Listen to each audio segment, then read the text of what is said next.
دنیا کی سب سے طاقتور قوم کون سی ہے؟ قوم عد. اور آج ہم سنیں گے حضرت ہود علیہ السلام کا واقعہ. جی ہاں، welcome to this great video. آپ بے حد سوبھاگیہشالی ہیں کہ آپ ایک بہترین اسلامک واقعہ سننے والے ہیں. ہائی ہیلو نمستے جی، ست سری اکال، السلام علیکم. میں ندھی شرما انڈیا سے. اور قوم عد کے بارے میں نے پہلے بھی سنا ہے، پر حضرت ہود علیہ السلام کا ڈیٹیلڈ واقعہ پہلی بار آپ ہی کے ساتھ بیٹھ کر کے دیکھنے والی ہوں. Wish me luck and all the best to you also, کیونکہ ہر کوئی اتنا بھاگیہشالی نہیں ہوتا کہ اسلام جیسا پیارا جو دین ہے اسے ایکسپلور کر پائے. اینڈ تھینک فلی ہم لوگ ہیں اتنے fortunate. So be happy about the fact, and this journey of ایمان which I share with you is beautiful. So thank you. شکریہ آپ کا. اچھا چلیے ہم ایک بار واقعہ سن لیتے ہیں، اس کے بعد ڈھیر ساری تفصیلی گفتگو کریں گے، پیار بھری محبت نما. بحر عرب اور بحر احمر کے درمیان عرب کے جنوب و شمال میں دونوں جانب یعنی عمان، حضر موت، بحرین اور مغربی یمن تک ایک وسیع صحرا ہے جسے صحرائے الحقاف کے نام سے یاد کیا جاتا ہے. نیز اسے صحرائے عظمت دنیا اور ربیع الخالی بھی کہتے ہیں. الحقاف حقف کی جمع ہے جس کے لغوی معنی ریت کے بلند و بالا اور وسیع و عریض ٹیلے کے ہیں. اس لق و دق بیاباں صحرا میں سفر کرنا تو دور کی بات ہے، اس کے اندر قدم رکھنے کا بھی تصور نہیں کیا جا سکتا کہ موت کی اس وحشتناک وادی کی جانب رخ کرنا خودکشی کے مترادف ہے. یہی وجہ ہے کہ مقامی بدوؤں سے لے کر مہم جو سیاحوں تک کوئی اس صحرا کے قریب جانا پسند نہیں کرتا. سفید اور باریک ریت کے ہزاروں فٹ اونچے پہاڑوں میں اگر کوئی شے پھینکی جائے تو وہ لمحوں میں غرق ہو جاتی ہے اور ریت کی سطح پر جنبش تک نہیں ہوتی. یہ صحرا اللہ بزرگ و برتر کی کھلی نشانیوں میں سے ہے اور اہل دنیا کے لیے جائے عبرت بھی. الحقاف نامی اس بھیانک وادی کو دیکھ کر یہ گمان بھی نہیں کیا جا سکتا کہ یہ کسی زمانے میں دنیا کا سب سے زیادہ سرسبز و شاداب علاقہ تھا، جہاں بے شمار پھلوں اور پھولوں کے وسیع باغات، ٹھنڈے پانی کے چشمے، آبشاریں اور بلند و بالا عمارتیں تھیں، جس میں دنیا کی سب سے زیادہ طاقتور، مالدار اور شاندار تمدن رکھنے والی قوم عاد آباد تھی. یہ دنیا کے سب سے زیادہ قداور اور زوراور انسان تھے.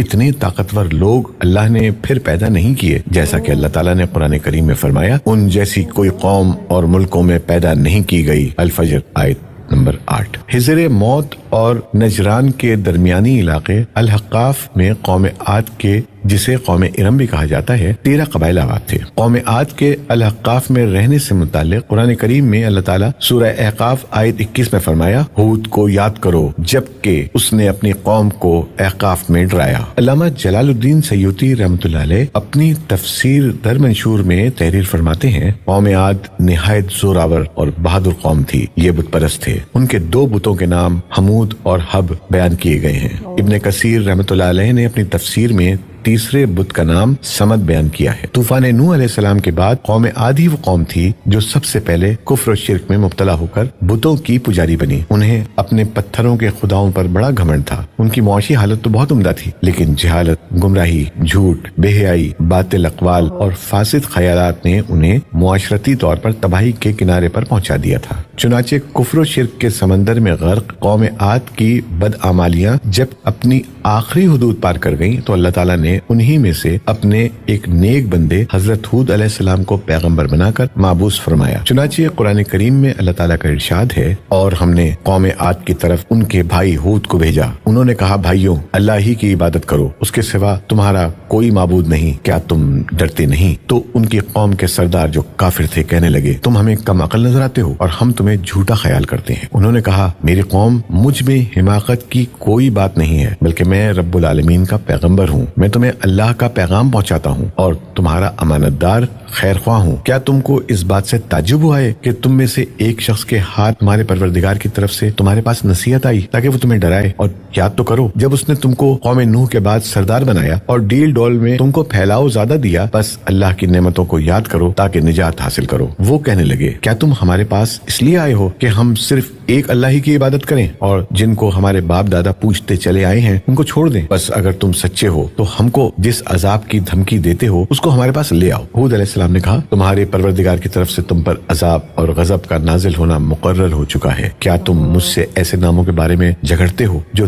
تم نے اور تمہارے باپ دادا نے اپنی طرف سے رکھ لیے ہیں، جن کی اللہ نے کوئی سند نازل نہیں کی؟ تو تم بھی انتظار کرو، میں بھی تمہارے ساتھ انتظار کرتا ہوں۔ پھر ہم نے ہود کو اور جو لوگ ان کے ساتھ تھے ان کو نجات بخشی، اور جنہوں نے ہماری آیات کو جھٹلایا تھا ان کی جڑ کاٹ دی، اور وہ ایمان لانے والے تھے ہی نہیں۔ الاعراف آیت نمبر 65 تا 72۔ حضرت ہود علیہ السلام ایک طویل عرصے تک اپنی قوم کو واعظ و نصیحت کرتے رہے، کبھی وہ انہیں اللہ کی طرف سے عطا کردہ نعمتوں کی یاد دلاتے تو کبھی عذاب الہی سے ڈراتے، لیکن وہ بہرے اور اندھے بنے رہے۔ تاریخی کتب میں ہے کہ حضرت ہود علیہ السلام مسلسل 50 برس یا اس سے بھی زیادہ درس و نصیحت میں مصروف رہے۔ قوم عاد کے 13 قبائل میں سے لقمان اور خلجان نامی قبائل نہایت طاقتور تھے اور انہیں حکمراں کی حیثیت حاصل تھی۔ حضرت ہود علیہ السلام نے جب دعوت حق دی اور کفر و شرک چھوڑ کر ایک اللہ کی بندگی کی طرف بلایا تو لقمان قبیلے نے سخت مزاحمت کی اور حضرت ہود علیہ السلام کے دشمن ہو گئے۔ اس کے برعکس دوسرے قبیلے خلجان نے حضرت ہود علیہ السلام کی باتوں پر غور و خوض کیا اور ان میں سے اکثر جلد ہی آپ علیہ السلام کی دعوت کو قبول کر کے ایمان لے آئے۔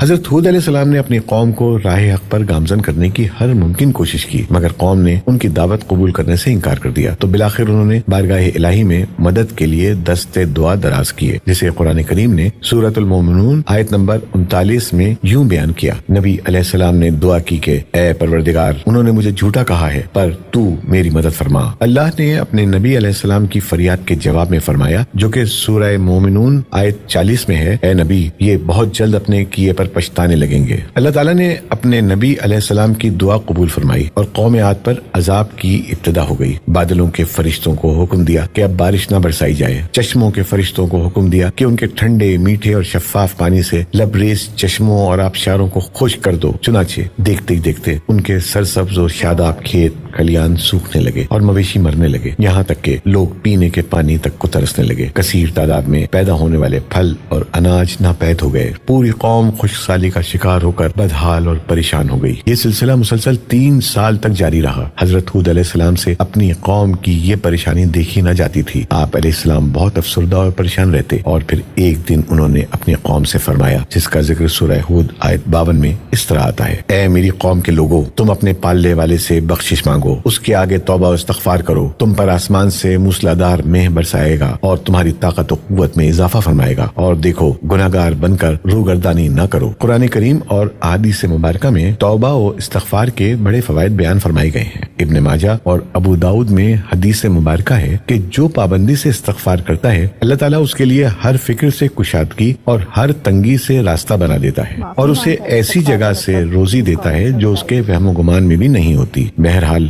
حضرت ہود علیہ السلام کے لاکھ سمجھانے کے باوجود اس قوم پر کوئی اثر نہ ہوا، بلکہ نہایت ڈٹائی کا مظاہرہ کرتے ہوئے کہنے لگے کہ ہم محض تیرے کہنے پر اپنے آباء و اجداد اور اپنے ان معبودوں کو کیوں چھوڑ دیں۔ قرآن کریم نے سورہ الہود میں اسے یوں بیان فرمایا ہے، اے ہود، تم ہمارے پاس کوئی دلیل تو لائی نہیں، اور ہم صرف تمہارے کہنے سے نہ اپنے معبودوں کو چھوڑنے والے ہیں اور نہ تم پر ایمان لانے والے، بلکہ ہم تو یہ سمجھتے ہیں کہ ہمارے کسی معبود نے تمہیں آصف زدہ دیوانہ کر دیا ہے۔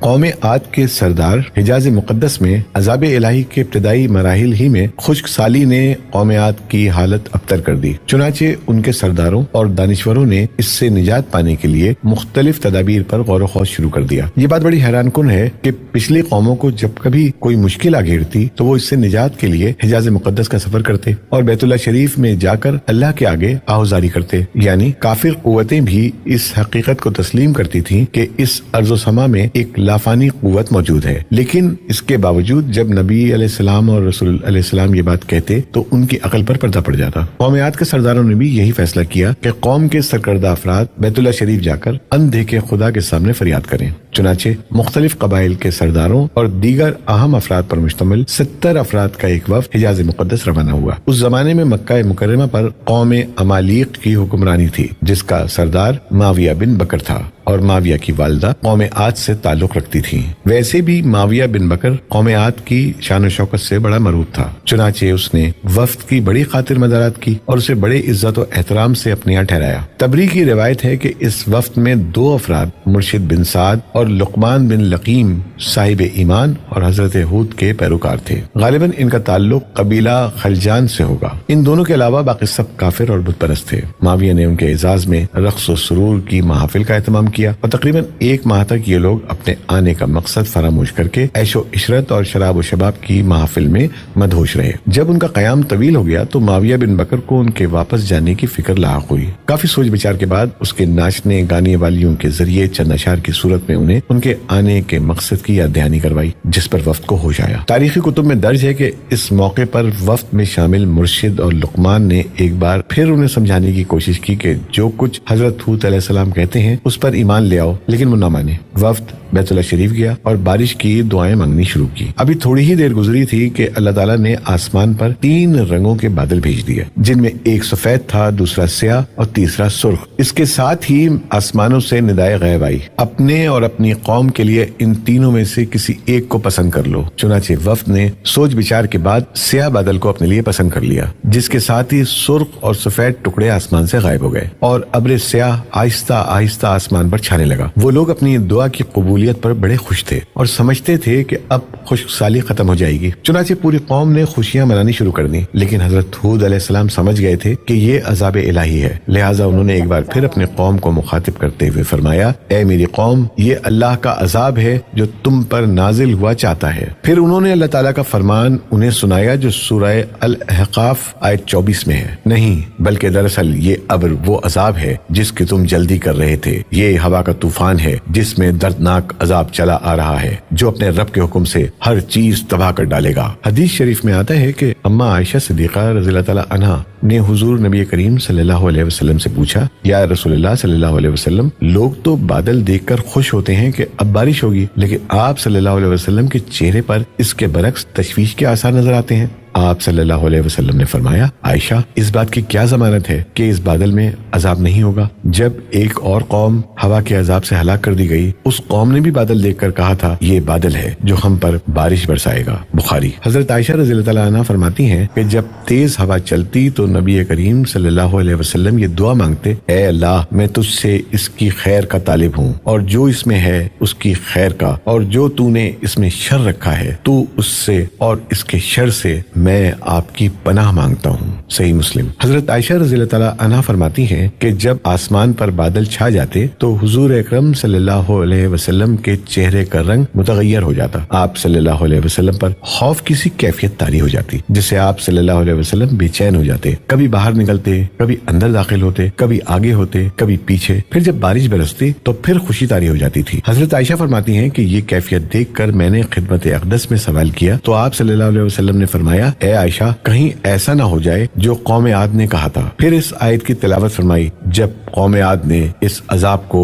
بصورت بادل اپنی بستیوں کی طرف آتے دیکھا تو کہنے لگے، یہ تو بادل ہے ہم پر بارش کرنے والا۔ ترمذی، ابن ماجہ۔ قرآن کریم میں سورہ الحاق آیت نمبر 7 میں ہے کہ اللہ نے تیز آندھی کا یہ عذاب 7 راتوں اور 8 دنوں تک مسلسل جاری رکھا، آندھی نے کسی ایک کو بھی باقی نہ چھوڑا، یہ ہر ایک کے پاس پہنچ گئی، غاروں کے اندر، پہاڑوں کی گھاٹیوں اور چوٹیوں، گھروں، محلات اور قلعوں کے اندر سب کو فنا کر ڈالا۔ ابن عمر رضی اللہ تعالیٰ عنہ سے مروی ہے کہ نبی کریم صلی اللہ علیہ وسلم نے فرمایا کہ وہ آندھی جس کے ذریعے قوم عاد ہلاک کی گئی، اللہ نے ان پر انگوٹھی جتنی جگہ کے مثل ہوا کھولی تھی، بس وہ ہوا پہلے دیہات میں گئی اور وہاں کے لوگوں کو اور مویشیوں اور مالوں کو اٹھایا اور آسمان و زمین کے درمیان لے گئی۔ مسلم۔ اللہ تعالیٰ نے اس خوفناک آندھی سے حضرت ہود علیہ السلام اور ان کے ساتھیوں کو محفوظ رکھا اور انہوں نے خطیرہ نامی ایک بستی میں پناہ لے لی جہاں عذاب ان تک نہیں پہنچا، وہ امن و سکون سے رہے۔ اللہ تعالیٰ نے قرآن کریم کے مختلف مقامات پر قوم عاد پر نازل ہونے والے عذاب کا تذکرہ فرمایا ہے تاکہ کفر و شرک اور غرور و تکبر میں مبتلا لوگوں کو تنبیہ ہو۔ اس کے علاوہ قرآن کریم کی ایک سورت کا نام حضرت ہود کے نام پہ سورہ ہود ہے۔ قرآن پاک کے